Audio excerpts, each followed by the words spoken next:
I tell you what, we've had more issues with this episode than I've ever had. Guys, this is Sean with Kayak Flyer. We're doing a crossover episode, so if you're watching this on Drinking on the Fly, um, thank you very much. If you're watching this on Kayak Flyer or if you're listening to it, head over and check out Drinking on the Fly because we're going to do a really quick fly session today, and we're going to talk just a little bit for new folks that are getting materials and vices. And this time of year, you see it everywhere. Guys are getting into the hobby. They've gotten something for Christmas. So we want to sort of go over, just like people get on their social media and they're asking, what should I get? What should I buy? And so we're going to talk a little bit about that today as far as the podcast portion of this that you guys are hearing. But real quick, I'm going to tie up a really simple and easy fly. And Kyle, I mean, these simple flies, these simple nymphs, they work really well. Oh, absolutely. Sometimes the more simple ones work the best. So, Yeah, and I'm not gonna lie, I got this fly from Tim Camisa. He's actually going to be on the Kayak Flyer podcast in February, and he's expressed interest in coming on this show and watching us tie. But what I'm going to do today is I'm going to sort of cross between two of his flies. One that I really like that he ties is the Sneak Attack. And so this is basically going to be a Sneak Attack, but the body coloring I'm going to use is more like a lightning bug. So where a lightning bug would have a rib, this won't have a rib. It'll be made like a Sneak Attack, but it's still going to have the brightly colored Sneak Attack thorax with just a brighter silvery color body. So I think this is going to be pretty neat. So we'll get right into tying that. Before we go any further, I just want to say that we've done this episode. We've tried this episode 3 times, and we've had some computer problems. But I want to say that because we came in at 8 o'clock in the morning to do this one, this is what happens when you enjoy too many Public House beers the night before. And I want to give a shout out to Public House because I definitely enjoyed too many of their beers, and now I'm suffering in the morning after by looking like death. So just throwing that out there. Actually, I didn't have very many last night. I just look like horrible every morning. So I have a fire hole size 14, and you can tie this all the way down to an 18 or even a 20 if you can see that. And this is simply a fire hole 516. And then I've got the matching silver bead. A Sneak Attack would call for a black bead. A lightning bug, you have a lot more variation. Usually you'll do a gold bead with a gold body, a silver bead with a silver body. One of the things that Tim preaches that I am really working on is having this Coke de Leon. Now, you get a pack of it for $11. So this isn't the cheapest stuff in the world, but I've only gone through 2 plumes and I've tied dozens and dozens of these. You just take 4 to 6 fibers and just sort of strip them right off the end there. And then these are going to lay down just like any other pheasant tail. I'm trying to figure it out. I moved my microphone so it wouldn't be in the way, and now it's in the way again. So we're just going to lay that down. You measure out how far of the tail you want. I luckily have done this a dozen times, so I've kind of got a pretty good idea. And variations in tail length are something that you'll see. So if you tie some a little bit longer, some a little bit shorter, just make sure you get that right up on top. Man, I've never gotten straight out of bed and tied a fly. what? You Not usually just don't tie first in thing the in morning? the morning. I usually give myself a little bit of time to wake up, so this might be Oh, gosh. ugly. Oh, so you Yeah. literally just got out of bed. Oh yeah, like my alarm went off like 15 minutes ago. Oh, jeez. Gotcha. Yeah. Hey, I didn't mean to sleep that late. It was just it was cold. It It's is a cold wintertime. morning. Not as It's cold wintertime. as up there with Joel in Canada, but Oh Lord. Why? And I know we've got a lot of listeners that are in Canada and we've got a lot of people in Puerto Rico. If I were Pablo or if I were Jorge, I would definitely be happy to be living down there now instead of in instead of in northern Canada. Um, so yeah, what I it's a have here little. now, I have Northern Lights Silver and Black Flash from Fly Tires Dungeon. Everybody knows I just I love Fly Tires Dungeon. I actually have a new package of stuff coming in today that I bought. Um, I just I don't know what it is. It's just the material's always good. It's always consistent. One thing I hate is like when I buy Peacock, and you never know if you're getting like. Sometimes you get some really cruddy Peacock. Sometimes you get some good Peacock. You just never really know, and that really just drives me nuts. So I'm just gonna half this twice and hope that I've got enough. Um,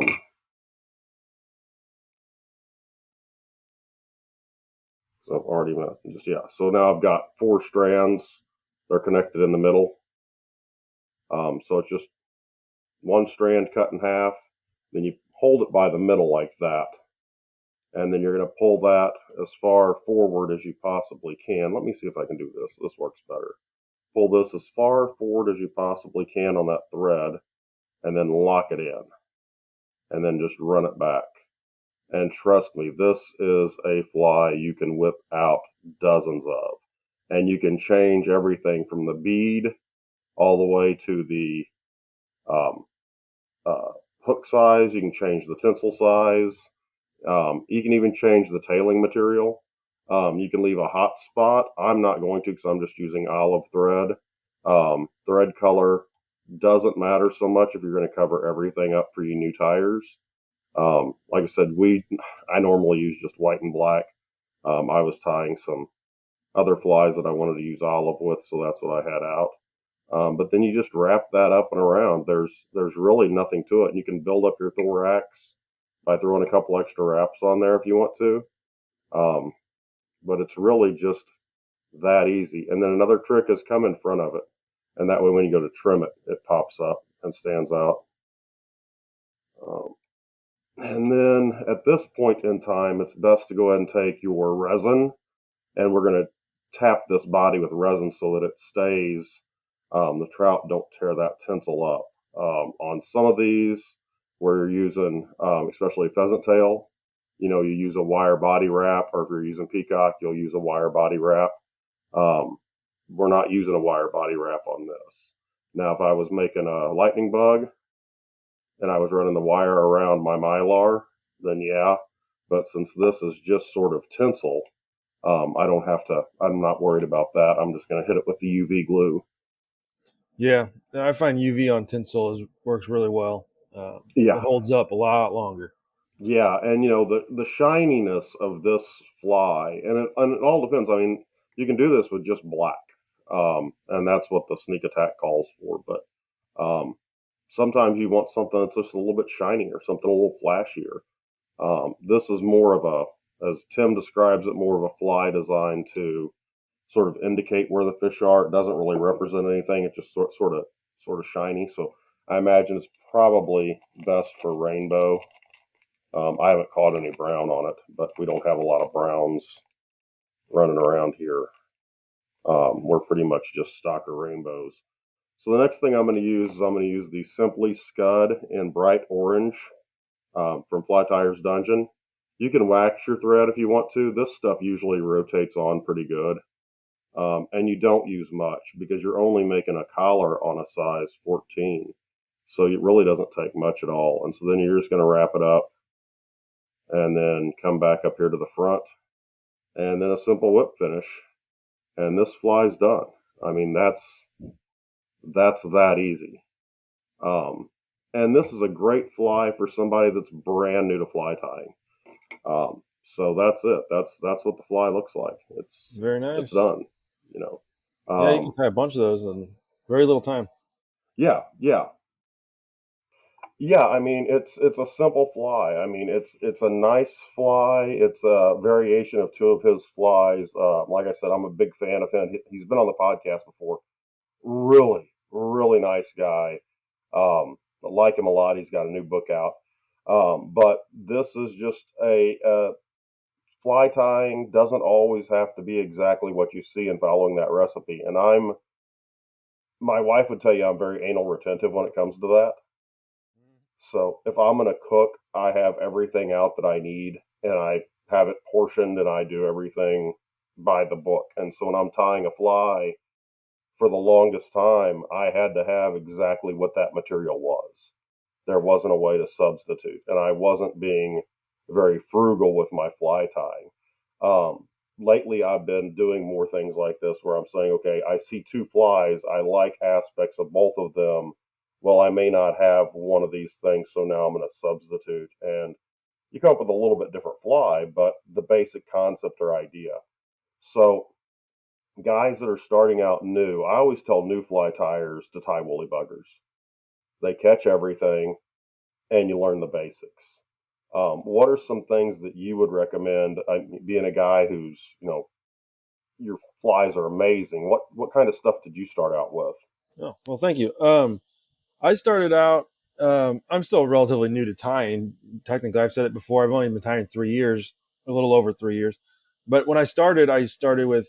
I think I bought pheasant tail, like natural pheasant tail, some threads, some dubbings, and some wire, basically. And that's kind of what I started with. And I started with pheasant tail nymphs, um, and so a material I would recommend for sure would be pheasant tail, because you can use that for literally, the tailing, the body, the wing case, the legs. You can build a whole fly with just pheasant tail, Yeah, if you wanted to. and not only the pheasant tail nymph, but also you've got the Frenchie right there beside it. I mean, the Frenchie is basically just a pheasant tail with a different thorax instead of being Yeah, peacock. It's dubbing, yeah, and and you it had don't a have little. to have and you don't have to have peacock for the pheasant tail. You can use dubbing there too. Yeah, and peacock's kind of tough to use. It breaks. It's pretty fragile. So, like Mm-hmm. as a beginner, it was pretty frustrating to wrap peacock because I would break it all the time. But it could have been this bad peacock, but it is a fragile material. So be careful. It's cheap though. You get a ton of it. So if you break some, just toss it. Yeah, But yeah, you can substitute for dubbing. They make peacock dubbing. I mean, it's not quite the same, but it's the same color. You know. yeah. And one of the things that I've been seeing lately that I've never done, I've been seeing guys use goose biots. They'll tie in a goose biot and wrap it.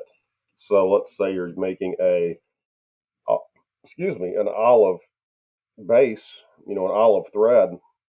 You can tie in a black peacock, or just versa if you're using black thread, tie in an olive peacock, or not peacock, but a goose biot, and then you wrap that and let it show through. So you wrap it like you're wrapping wire where it's not touching, and then tie it off. And these guys will UV resin those, and then put the collar on and everything. And so you can make.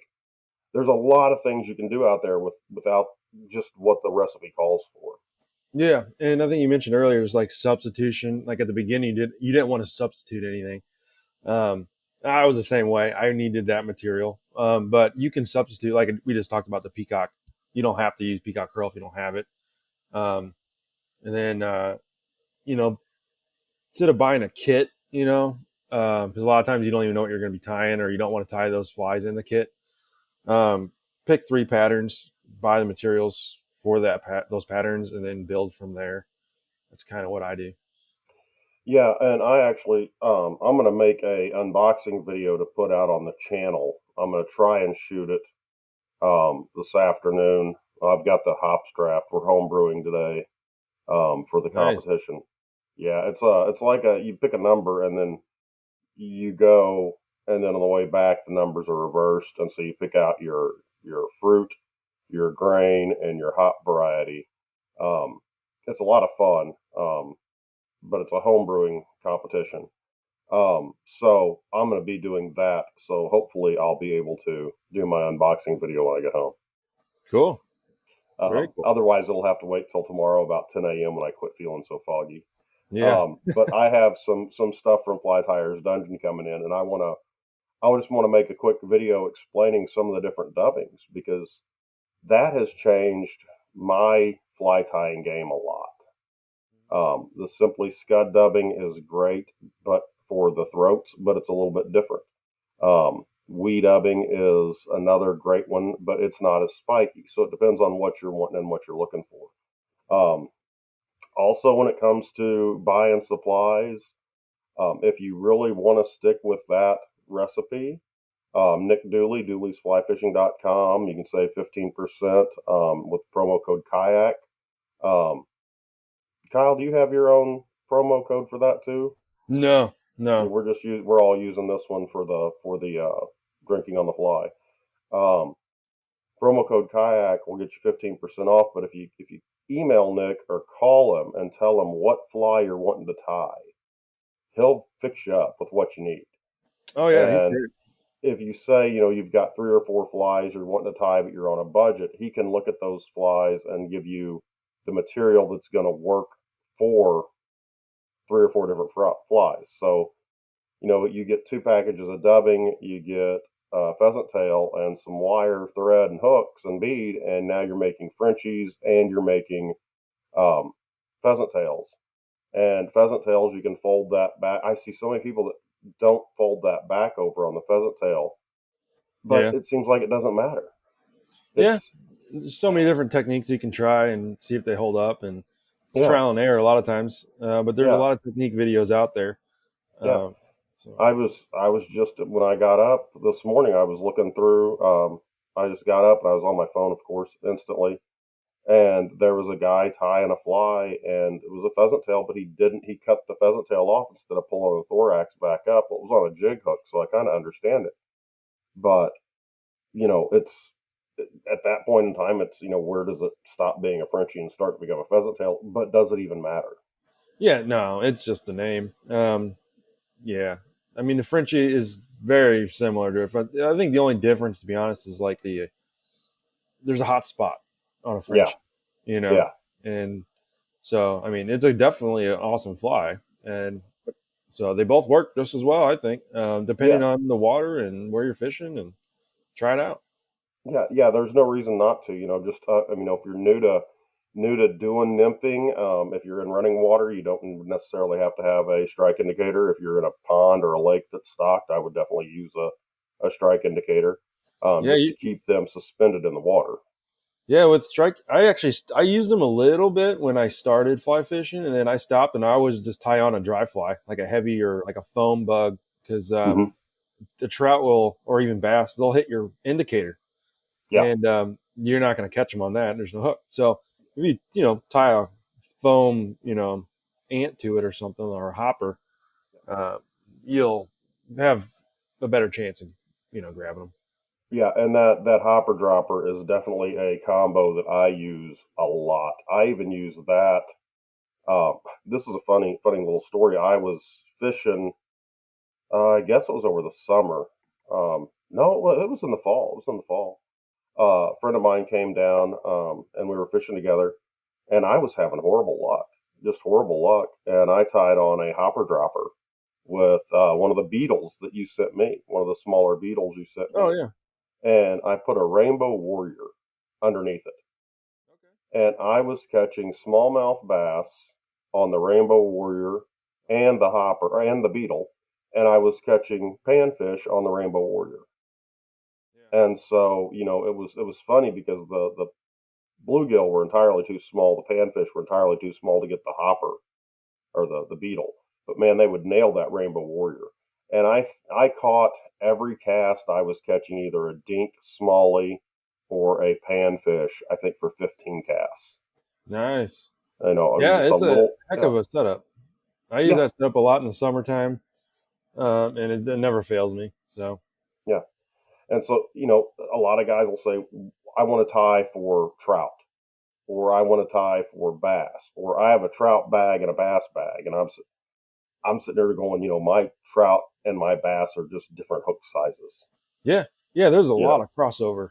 Um, yeah, that's the thing I learned a lot is I catch in the one of the bigger rivers that I fish around me is I catch a ton of smallmouth on patch rubber legs, yeah, and nobody would think about tying that on. At least not that I've heard of to catch smallmouth. It's always streamers and stuff like that. But this patch rubber leg, like orange and olive, they just I don't know what it is. They hate it. They just keep going for it, or they yeah. love it. They hate it or love it. One of the two. With those, you never know. They wake up mad and stay mad.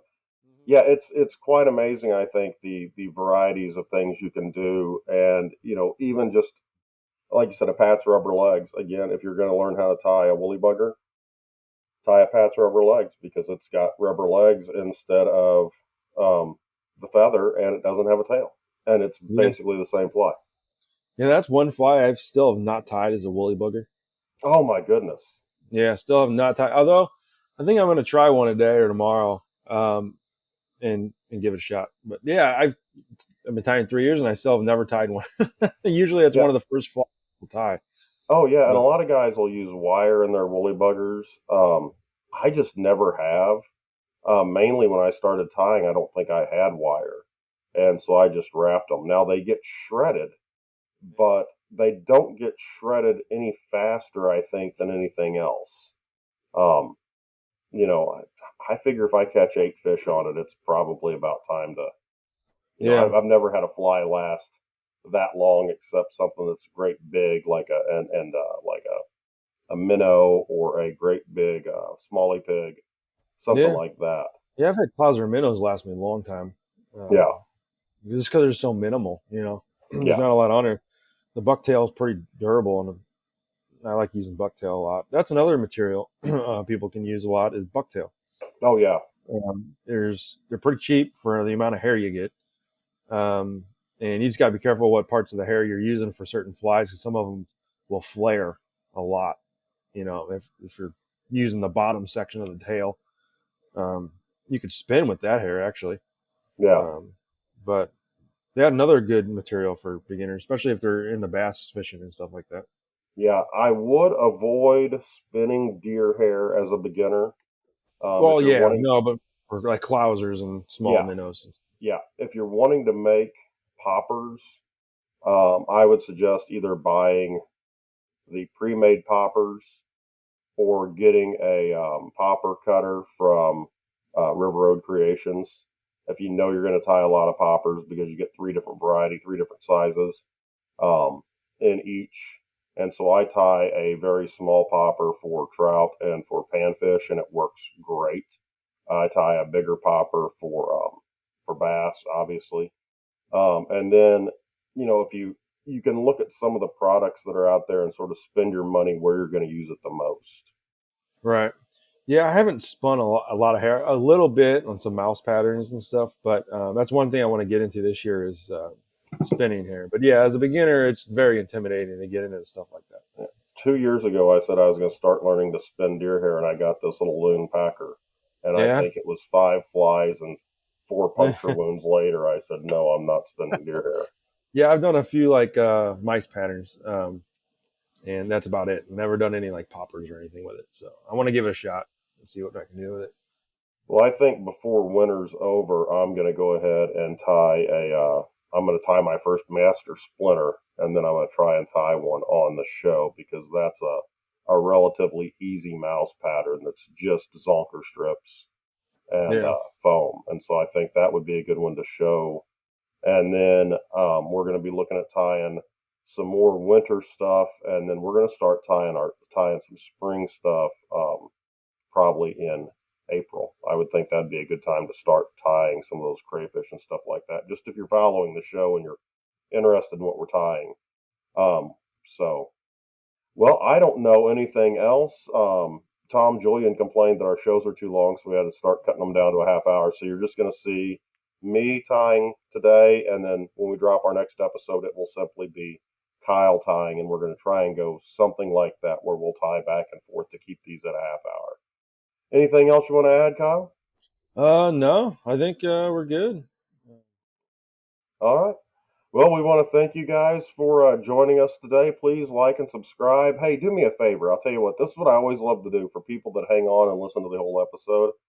If you live in the continental U.S., comment below with what your first fly you tied was, or if you're a new tyer, what fly you're most excited about, and I'll mail you a cutthroat front leader. Sweet. That's a pretty good deal.